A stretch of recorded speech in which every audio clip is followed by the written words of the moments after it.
권혁준 회장은 대한민국을 대표하는 억만장자였지만 그의 삶은 그다지 화려하지 않았어요. 어릴 적 가난을 극복하기 위해 고군분투했던 그는 성공한 후에도 그 시절의 기억을 가슴 깊이 간직하며 가능한 한 소탈한 삶을 살고자 했죠. 수많은 운전기사가 있어도 그는 가끔 지하철을 이용하곤 했어요. 지하철을 타면 진짜 세상이 보이는 법이지. 혁준 회장은 이렇게 말하며 비서의 만류를 가볍게 무시했어요. 늘 그렇듯 단정한 캐주얼 차림으로 집을 나섰고 아침 출근길의 북적임을 느끼기 위해 전철역으로 향했죠. 이날도 그랬어요. 지하철역은 바삐 움직이는 사람들로 가득했고 차가운 공기 속에서도 역 안은 묘하게 뜨거웠어요. 그가 탄 2호선 열차는 이미 발 디딜 틈도 없이 붐비고 있었죠. 혁준 회장은 안쪽으로 천천히 걸어 들어가 한 손으로 손잡이를 잡으려 했어요. 그런데 그 순간 갑자기 뒤에서 신경질적인 목소리가 들려왔어요. 아저씨, 앞 좀 보시고 다니세요. 혁준 회장은 순간 멈춰 뒤를 돌아봤어요. 그곳에는 30대 중반으로 보이는 젊은 남자가 매서운 표정으로 자신을 째려보고 있었죠. 세련된 정장 차림에 머리까지 깔끔하게 정돈되어 있었지만 얼굴엔 오만함이 가득했어요. 마치 자신이 이 세상의 중심이라도 된 듯한 태도였죠. 죄송합니다. 제가 미처 신경을 쓰지 못했네요. 혁준 회장은 사과하며 자리에서 한 발짝 물러섰어요. 하지만 그 남자는 사과를 받아들이는 대신 더 큰 소리로 불만을 토로했죠. 진짜 어이가 없네. 아니, 나이 드셨으면 적어도 상황 판단은 좀 하셔야 하는 거 아니에요? 이렇게 붐비는 출근 시간에 뭐하러 지하철을 타신 거예요? 혁준 회장은 순간 말을 잃었어요. 주변 사람들의 시선이 느껴졌지만 누구도 이 상황에 끼어들려 하지 않았죠. 모두가 이른 아침에 지루한 출근길에 괜한 일에 휘말리고 싶지 않았을 거예요. 죄송합니다. 불편을 끼쳐 드린 것 같네요. 그는 최대한 차분한 목소리로 다시 한번 사과했어요. 하지만 남자는 그 말을 듣고도 멈추지 않았어요. 이게 문제라니까. 그러니까 우리 사회가 안 바뀌는 거예요. 이런 분들이 자꾸 지하철 타고 그러니까 젊은 사람들이 고생하는 거잖아요. 내가 진짜 이렇게까지 말하게 될 줄은 몰랐는데 이건 좀 너무하신 거 아닌가요? 남자는 일부러 큰 목소리로 떠들며 주변 사람들의 주의를 끌려고 애쓰는 것 같았어요. 말끝마다 혀를 차는 소리와 손짓까지 섞어가며 혁준 회장을 더욱 난처하게 만들었죠. 열차가 흔들리며 잠시 멈춰 섰을 때 남자는 더 과장된 행동을 했어요. 일부러 어깨를 부딪히듯 앞으로 나와서는 마치 큰 피해를 입은 것처럼 한쪽 팔을 휘저었죠. 뭐 하시는 거예요? 진짜? 그는 짜증 가득한 목소리로 소리쳤고 한쪽 어깨를 문지르며 혁준 회장을 노려봤어요. 주변 사람들은 더욱 불편해진 듯 고개를 돌리거나 스마트폰 화면만 응시했죠. 아, 죄송합니다. 일부러 그런 건 아니었습니다. 혁준 회장은 조용히 대답하며 자리에서 물러났어요. 하지만 그 남자는 이번에도 가만히 있지 않았어요. 일부러 아니라고요? 이래서 문제라니까. 나이가 들면 이런 데서 더 신경 써야 되는 거 아니에요? 눈도 침침하고 행동도 느리고 괜히 남들만 불편하게 만들고. 그는 비웃음을 터뜨리며 고개를 저었어요.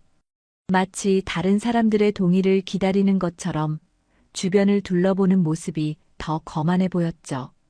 그 순간 혁준 회장은 자신도 모르게 깊은 숨을 내쉬었어요. 젊은이, 이런 식으로 사람을 몰아붙이는 게 당신에게 도움이 될까요? 다른 사람들을 조금 더 배려하는 태도를 가지는 게 좋을 것 같군요. 하지만 남자는 코웃음을 치며 대꾸했어요.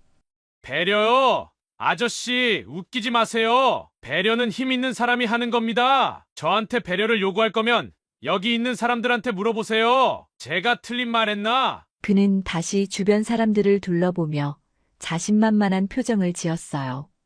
하지만 아무도 대꾸하지 않았죠.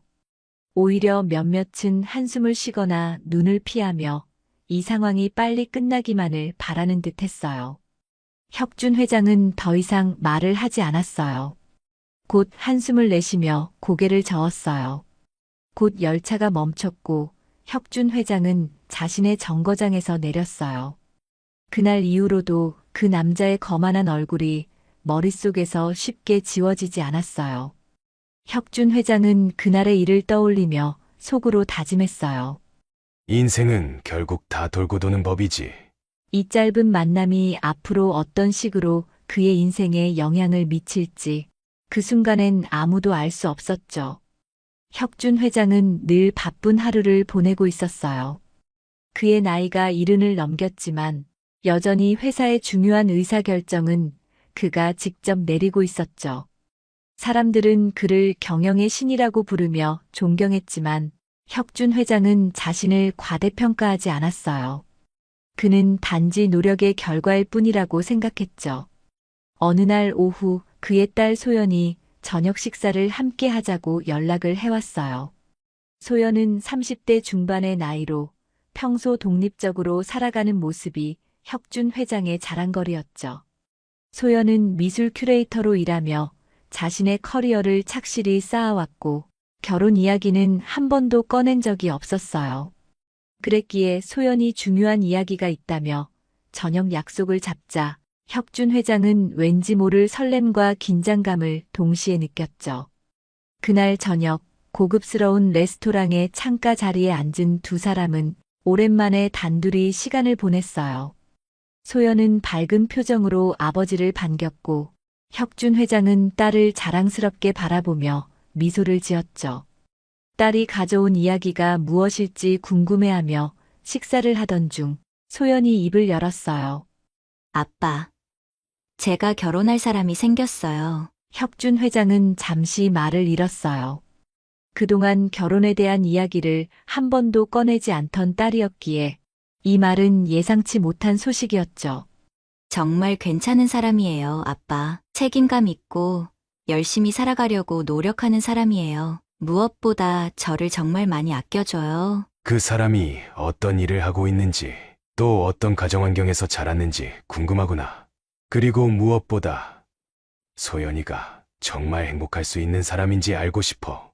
민석 오빠는 요즘 스타트업을 운영하고 있어요. 규모는 아직 작지만 곧 투자를 받을 예정이라고 했어요. 오빠는 제가 힘들 때마다 항상 옆에서 응원해줬고 제가 하는 일을 존중해줬어요. 그런 사람이니까 아빠도 만나보시면 분명히 좋아하실 거예요. 혁준 회장은 딸의 말을 듣고 가만히 고개를 끄덕였어요.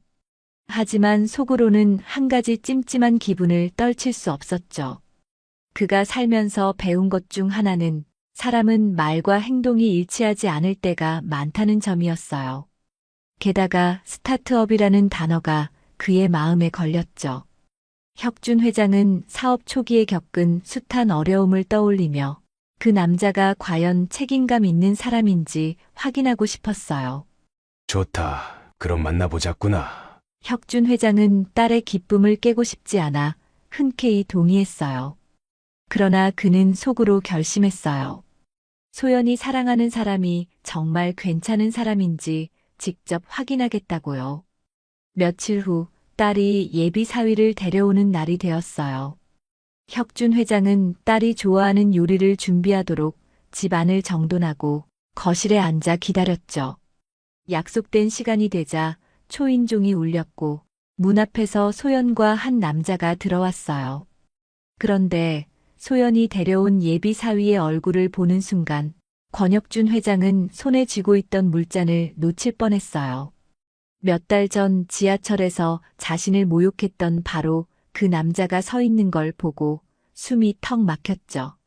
눈앞에 서 있는 민석은 아무것도 모른다는 듯 해맑은 표정으로 고개를 숙이며 말했습니다. 안녕하세요. 처음 뵙겠습니다. 김민석입니다. 처음 뵙겠다니. 혁준 회장은 속으로 깊은 혼란과 분노를 느꼈어요. 민석이 자신을 알아보지 못한 것도 태연하게 소연 옆에서 웃고 있다는 것도 모두 기가 막혔죠. 그때의 기억이 강렬하게 떠올랐습니다. 저렇게 뻔뻔할 수가. 눈앞에서 나를 밀치고 모욕하던 그 태도가 이렇게나 똑같은데. 나를 모른다고. 소연은 행복한 미소를 띤 채 말했습니다. 아빠, 이 사람이 바로 민석 오빠예요. 오빠는 요즘 자기 사업을 키우려고 정말 열심히 노력 중이에요. 소연의 목소리가 들렸지만 혁준 회장은 마치 다른 세상에 있는 기분이었어요. 그의 시선은 민석의 얼굴에 고정되어 있었고 심장이 빠르게 뛰었죠. 민석은 권혁준의 깊고 날카로운 시선을 느꼈는지 잠시 눈빛이 흔들렸어요. 하지만 이내 다시 미소를 지으며 말했어요. 권 회장님 뵙게 되어 영광입니다. 소연이가 항상 아버님 이야기를 많이 했어요. 저도 앞으로 더 좋은 사람이 되려고 노력할 겁니다. 말은 공손했지만 민석의 말투와 미소에 묘한 가식이 묻어났어요. 혁준 회장은 그의 말이 진심인지 판단하기 어려웠어요. 혁준 회장은 가슴속에서 복잡한 감정이 치밀어 오르는 걸 느꼈어요. 화와 경멸, 그리고 딸에 대한 걱정이 모두 뒤섞였죠. 어떻게 이런 남자를 내 딸이 사랑할 수 있지? 하필이면 몇 달 전 나를 모욕했던 바로 그 사람이란 말인가? 그 뻔뻔한 태도를 가진 사람이 내 딸의 미래를 책임질 수 있을까? 하지만 혁준 회장은 오랜 세월 경영자로서 쌓아온 냉철함으로 감정을 억눌렀어요. 자칫 잘못된 반응을 보이면 딸과의 관계가 망가질 수도 있었기 때문이죠. 무엇보다 딸 소연의 얼굴에 가득한 행복이 그를 더욱 침묵하게 만들었어요. 그는 애써 미소를 지으며 말을 건넸죠. 그래, 민석 씨. 자네가 우리 소연을 행복하게 해주겠다고 하니 기쁘군. 그럼 앉아서 이야기를 좀 나눠보세. 민석은 환하게 웃으며 자리에 앉았지만 혁준 회장은 그의 작은 제스처 하나까지 날카롭게 관찰했어요. 민석의 말투, 태도, 그리고 표정에는 어딘가 묘한 가식이 느껴졌어요. 몇 마디 대화를 나눈 후에도 혁준 회장은 민석을 신뢰할 수 없다는 확신이 점점 강해졌어요. 그날 밤 소연과 민석이 떠난 뒤에도 혁준 회장은 혼자 서재에 앉아 생각에 잠겼어요. 그는 자신이 잘못 판단하는 게 아닐까 싶어 고민했지만 지하철에서의 민석의 뻔뻔했던 모습이 머릿속에 계속 떠올랐어요. 운명이란 참 묘한 거야. 내가 그 남자를 잊으려 했는데 내 딸의 연인으로 나타나다니. 혁준 회장은 결국 결심했어요. 민석을 천천히, 그러나 확실하게 시험하기로요. 소연과 민석이 떠난 뒤에도 혁준 회장은 한참 동안 서재에서 나오지 않았어요. 책상 위에는 한동안 펴지지 않은 서류와 미처 마시지 못한 차 한 잔이 놓여 있었죠. 혁준 회장은 천장만 바라보며 깊은 생각에 잠겼어요. 왜 하필 저 녀석일까? 내가 지하철에서 겪었던 일이 우연히 벌어진 게 아니라는 걸 깨닫게 되면 소연은 얼마나 충격을 받을까? 그렇다고 무턱대고 민석을 반대할 수도 없는 노릇이고. 민석의 모든 것이 의심스러웠지만 무엇보다 그의 가장 큰 걱정은 딸의 행복이었어요. 딸이 마음을 다해 사랑하고 있다고 믿는 사람을 대놓고 반대하는 것은 자칫 딸과의 관계를 돌이킬 수 없게 만들 수도 있는 위험한 행동이었죠. 그래서 그는 냉정해지기로 마음먹었어요. 모든 것을 제대로 알아보기 전까진 결코 결정을 내리지 않겠다고 다짐했어요. 그는 서랍에서 수첩을 꺼내 몇 가지를 적기 시작했어요. 김민석, 사업, 재정 상태, 인간관계, 이 모든 것을 알아봐야겠군. 혁준 회장은 결혼을 승낙하기 전에 반드시 민석에 대해 철저히 검증하겠다는 계획을 세웠어요. 다음 날 아침 혁준 회장은 출근하자마자 박 비서를 호출했어요. 박 비서는 혁준 회장 곁에서 오랫동안 일하며 그의 신뢰를 받는 사람이었죠. 박 비서, 김민석이라는 사람에 대해 좀 알아봐야겠네. 혁준 회장은 간단히 민석의 기본적인 정보를 전달하며 말했어요. 그가 어떤 사람인지 자세히 조사해줘. 학력, 직업, 재정 상태뿐 아니라 주변 사람들의 평판까지 세세히 말이야. 특히 사업과 관련된 문제는 빠짐없이 확인하도록. 박 비서는 잠시 주저없이 고개를 끄덕였어요. 알겠습니다. 회장님, 조사 결과를 가능한 한 빨리 보고 드리겠습니다. 그날 이후 박 비서는 민석의 과거를 추적하기 위해 바쁘게 움직였어요. 그가 처음 등록된 사업체의 기록, 투자 자료, 심지어 민석이 관계를 맺었던 사람들의 증언까지 하나하나 수집하기 시작했죠. 며칠 후 박 비서는 두꺼운 서류철을 들고 혁준 회장의 사무실로 들어왔어요. 회장님, 김민석 씨에 대한 조사 결과를 준비했습니다. 박 비서는 서류철을 책상 위에 내려놓으며 말했다. 혁준 회장은 천천히 서류를 열었어요. 첫 장에는 민석의 학력과 경력 사항이 정리되어 있었죠. 겉보기엔 멀쩡한 이력처럼 보였지만 자세히 들여다볼수록 허점이 보이기 시작했어요. 이력에 뭔가 빠져 있는 것 같군. 혁준 회장이 말하자 박 비서가 고개를 끄덕이며 답했어요. 맞습니다. 민석 씨가 이전에 다녔다고 주장한 회사 중 일부는 실제로는 근무 기록이 없는 것으로 확인됐습니다. 그리고 지금 운영 중인 스타트업도 매출이 거의 없고 대부분 투자 유치와 외부 자금 지원에 의존하고 있습니다. 혁준 회장은 그 말을 듣고 가만히 고개를 끄덕였어요. 그러나 그 뒤에 이어진 박 비서의 말은 그의 심장을 무겁게 만들었죠. 그리고 민석 씨는 과거 사업 자금을 빌리기 위해 여러 사람들에게 돈을 빌렸던 것으로 보입니다. 문제는 그중 일부를 갚지 않고 사라졌다는 증언이 확인됐습니다. 피해자 중에는 그를 친구로 믿고 돈을 빌려준 사람도 있었습니다. 혁준 회장은 서류를 넘기며 손을 멈췄어요. 눈에는 분노와 실망이 스쳐갔지만 표정은 여전히 차분했어요. 친구의 돈을 빌리고 갚지 않았다. 그는 중얼거리며 서류를 덮었죠. 그 친구는 어떤 이야기를 했나? 박 비서는 잠시 망설이다가 답했어요. 그 친구는 김민석 씨가 자신의 아이디어를 훔쳐 스타트업을 시작했다고 주장했습니다. 처음에는 동업자처럼 함께 일했지만 민석 씨가 어느 날 일방적으로 결별을 선언하고 혼자 회사를 설립했다고 합니다. 혁준 회장은 깊은 한숨을 내쉬었어요. 그의 의심이 점점 현실로 드러나고 있었죠. 주변 사람들의 평판은 어떻던가? 혁준 회장은 마지막으로 물었어요. 민석 씨를 잘 아는 사람들 중에는 그를 매력적이고 열정적인 사람으로 보는 경우도 있었습니다. 하지만 다수는 그가 자기중심적이고 다른 사람들의 노력을 자신의 성과로 포장하는 경향이 있다고 평가했습니다. 혁준 회장은 박 비서의 말을 들으며 다시 한번 결심했어요. 소연을 지키기 위해서라도 민석의 진짜 본 모습을 끝까지 파헤쳐야겠군. 그날 밤 집으로 돌아온 혁준 회장은 소연의 행복한 모습을 보며 복잡한 감정을 느꼈어요. 소연은 아무것도 모른 채 민석과의 미래를 꿈꾸고 있었죠. 혁준 회장은 딸에게 진실을 어떻게 전해야 할지 고민했어요. 지금 당장 말하면 소연은 나를 오해할 거야. 내가 그녀의 사랑을 방해하려는 사람으로 보일지도 모르지. 그는 냉철하게 상황을 판단하며 시간을 두고 민석을 시험하기로 했어요. 다음 날 혁준 회장은 민석에게 전화를 걸었어요. 시간이 되면 나와 함께 시간을 좀 보내보세. 결혼 전 자네와 더 깊은 대화를 나누고 싶군. 민석은 처음엔 놀란 듯 했지만 곧 밝게 대답했어요. 그럼요. 회장님, 저도 회장님과 더 많은 이야기를 나누고 싶습니다. 그러나 혁준 회장은 이 만남이 단순한 대화가 아니라는 것을 알고 있었어요.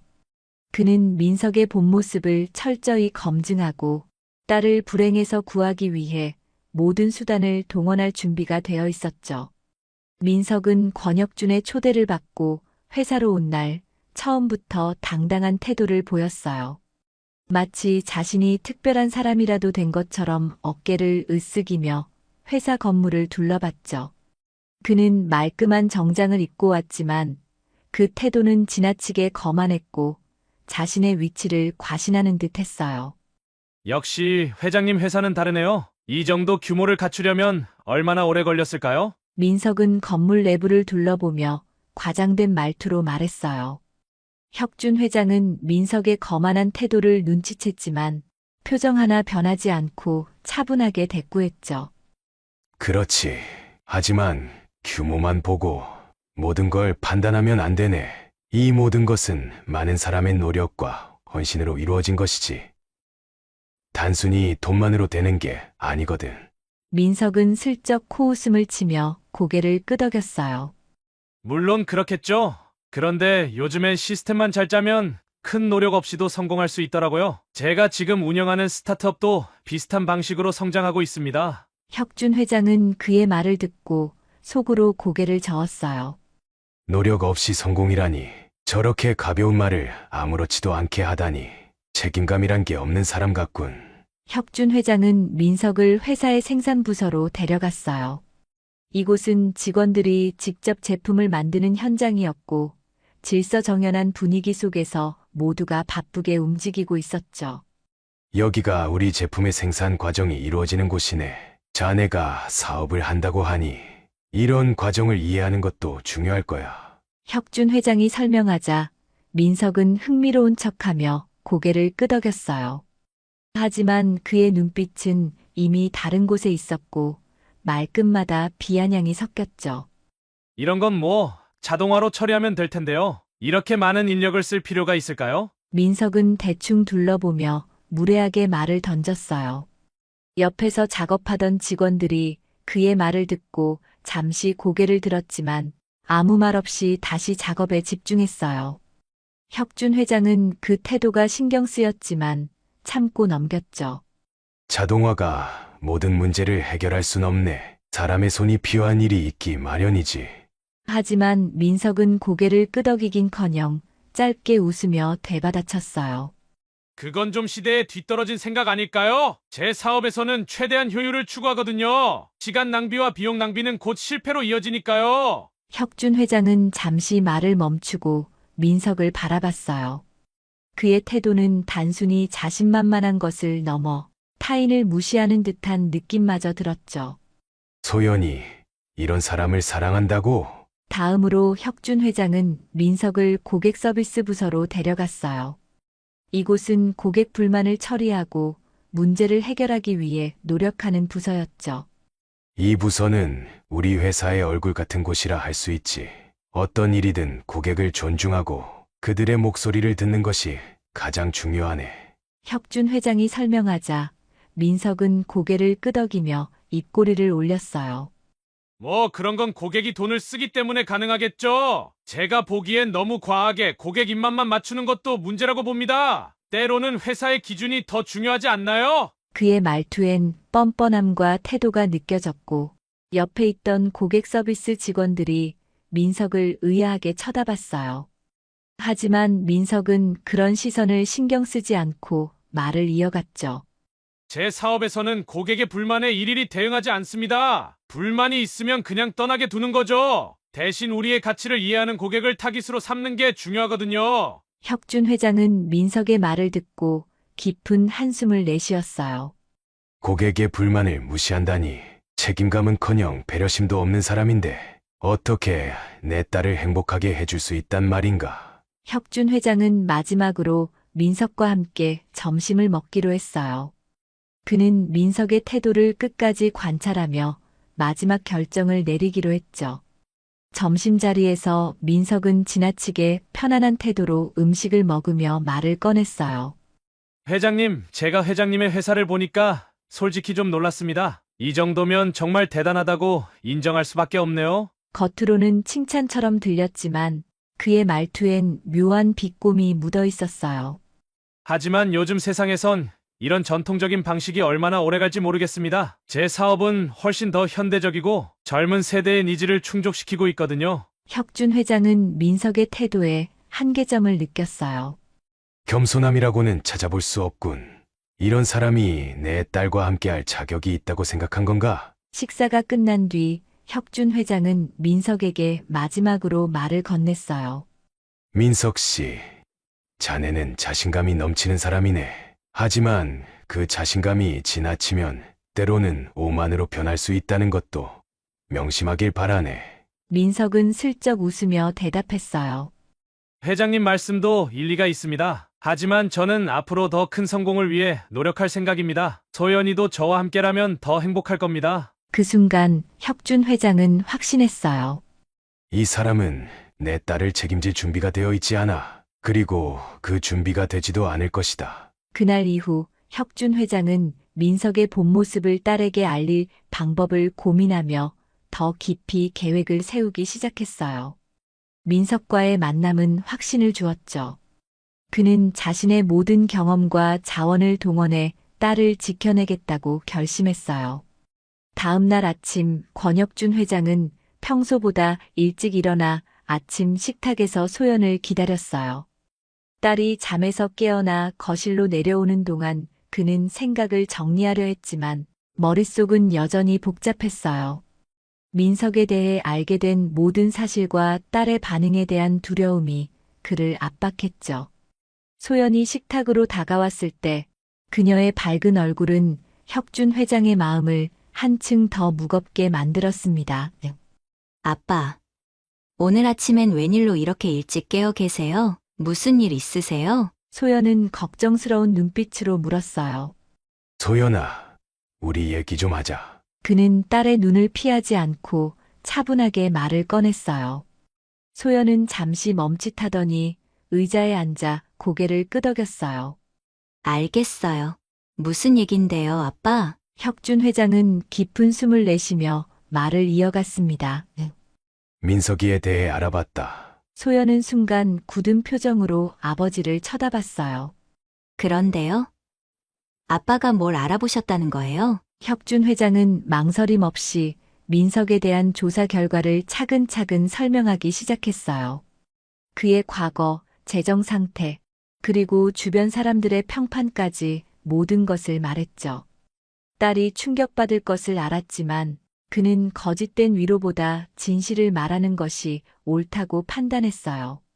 소연은 이야기가 진행될수록 표정이 굳어갔습니다. 아빠, 그건 그냥 오해일 수도 있어요. 민석 오빠가 그런 사람일 리 없어요. 그녀는 목소리를 높이며 반박했어요. 소연아, 나는 너를 위해 이 사실들을 확인했어. 민석이는 책임감이 부족하고 그의 사업도 투명하지 않아. 내가 하는 말이 내 감정을 상하게 할 수도 있지만 너의 미래를 위해 이런 결정을 내리는 거야. 소연은 눈물을 머금은 채 대답했어요. 아빠는 민석 오빠를 너무 몰라요. 그 사람은 제가 어려울 때 항상 곁에 있어줬고 제가 힘들어할 때마다 가장 큰 힘이 되어줬어요. 누구나 과거에 실수는 있을 수 있잖아요. 그걸로 그 사람을 판단하는 건 너무하신 거 아닌가요? 소연아, 그건 단순한 실수가 아니야. 민석 씨는 지금도 자신의 행동을 책임지지 않고 있잖아. 너가 이런 사람과 결혼한다면 행복할 수 있을 것 같니? 혁준 회장은 딸을 설득하려 애썼지만 그의 말은 더 큰 반발만 불러일으켰어요.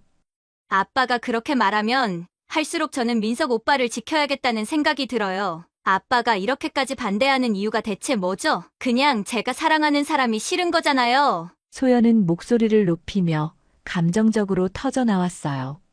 소연아, 나는 너가 행복하기를 바랄 뿐이야. 너의 사랑을 부정하려는 게 아니야. 하지만 그는 너가 기대는 사람이 아니라 너의 행복을 위협할 사람일 수도 있다는 걸 이해해줬으면 좋겠다. 혁준 회장은 딸을 설득하려 했지만 소연의 표정은 더더욱 단호해졌어요. 아빠가 그렇게 생각하신다면 제가 선택한 사람과 제 행복도 믿지 않으신다는 뜻이겠죠. 소연은 자리에서 벌떡 일어나 방으로 올라가 버렸어요. 그날 밤 혁준 회장은 서재에서 한참 동안 고민하며 시간을 보냈어요. 소연의 분노와 눈물이 계속 떠올라 마음이 무거웠죠. 며칠 후 소연은 결혼을 강행하겠다고 선언하며 집을 떠나겠다고 했어요. 아빠, 민석 오빠와 저는 결혼할 거예요. 더 이상 아빠의 반대를 듣고 싶지 않아요. 소연의 목소리는 떨렸지만 단호했어요. 혁준 회장은 그녀의 결정을 막지 못했어요. 그저 딸이 떠나는 뒷모습을 보며 말없이 서 있을 뿐이었죠.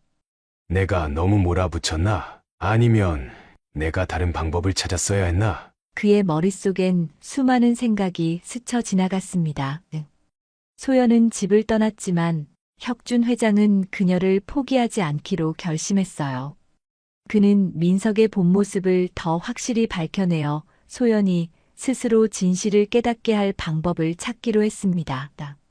이 갈등은 단순히 가족 간의 싸움이 아니었어요.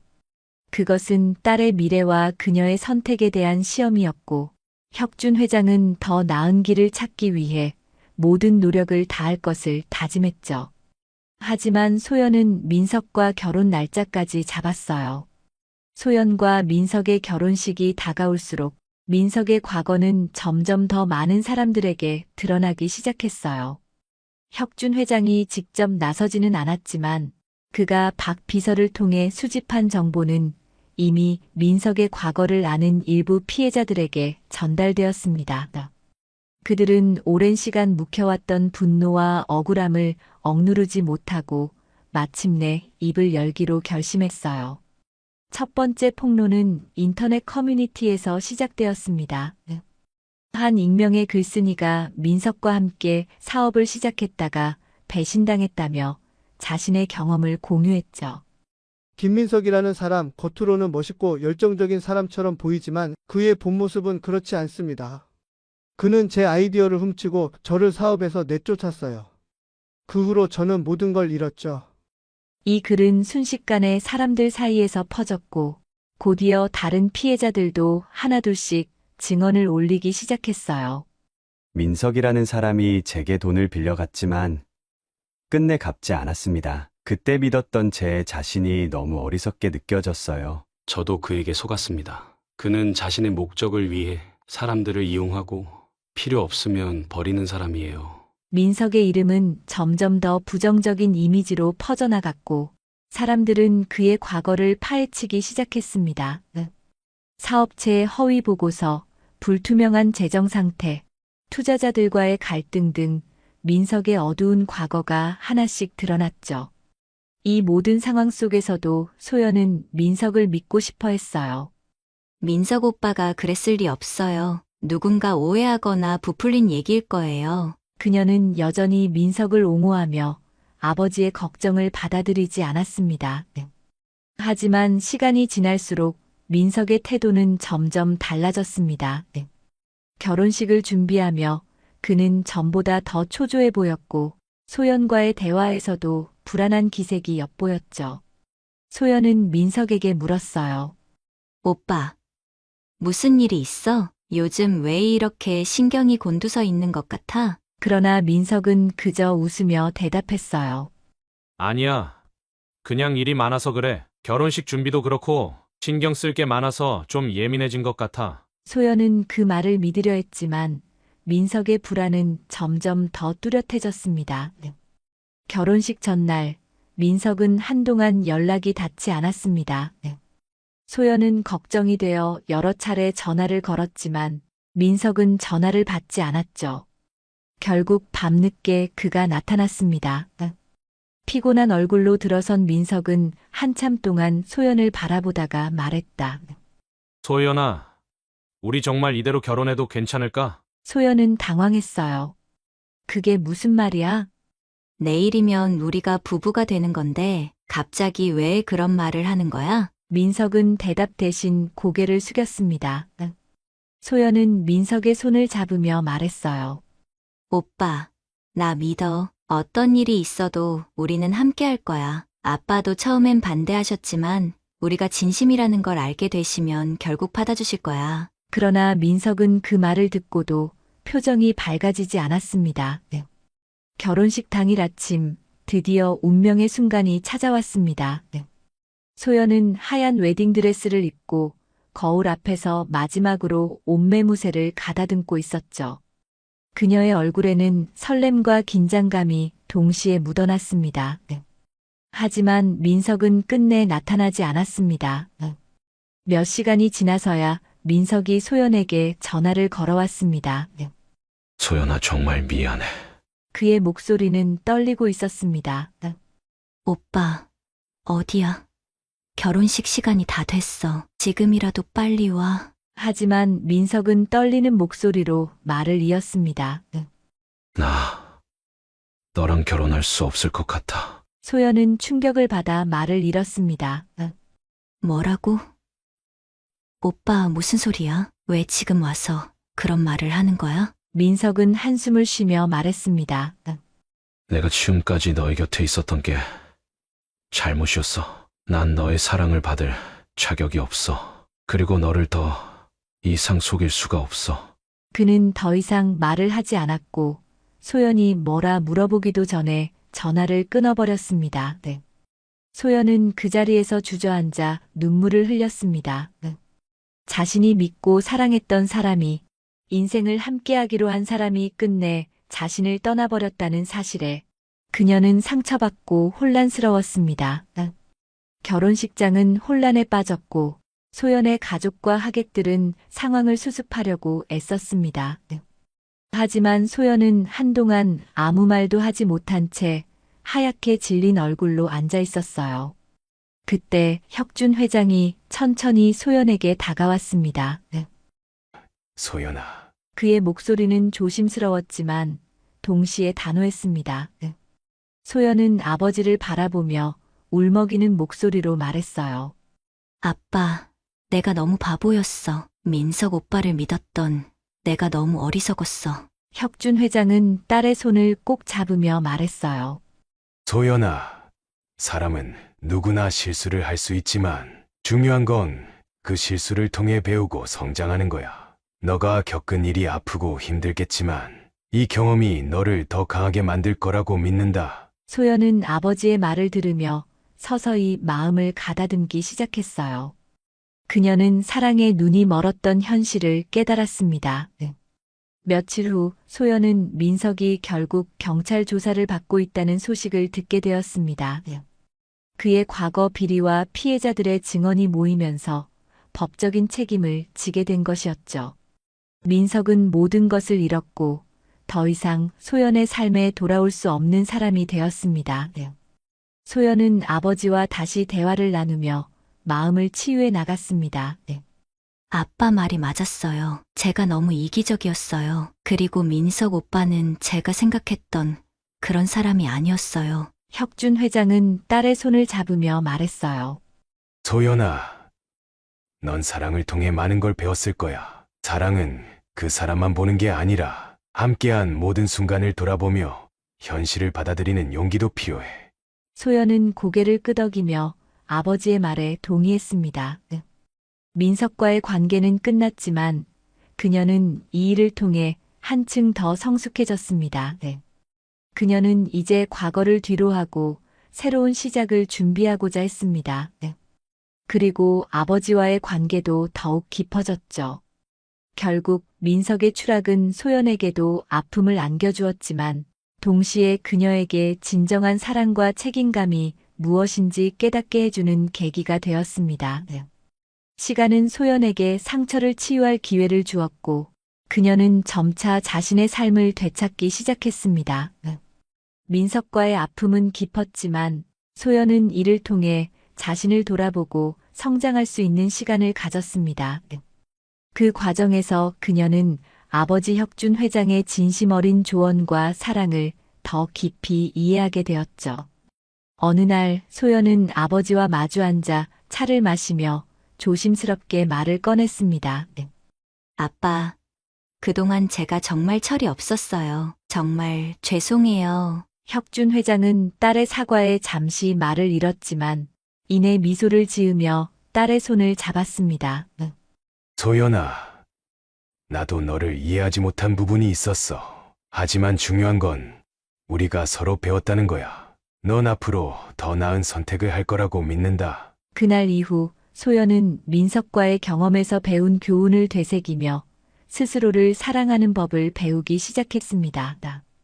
그녀는 자신의 감정과 생각을 더 솔직히 들여다보고 주변 사람들과의 관계에서도 진정성을 가지려고 노력했어요. 몇 달 후 소연은 직장에서 열린 미술 전시회에서 새로운 사람을 만나게 되었습니다. 그의 이름은 정우현이었고 그는 공학 박사 출신으로 현재 사회공헌 프로젝트를 진행 중인 젊은 사업가였습니다. 우연은 겸손하면서도 사려 깊은 사람이었고 무엇보다 다른 사람의 이야기에 귀 기울이는데 능숙했죠.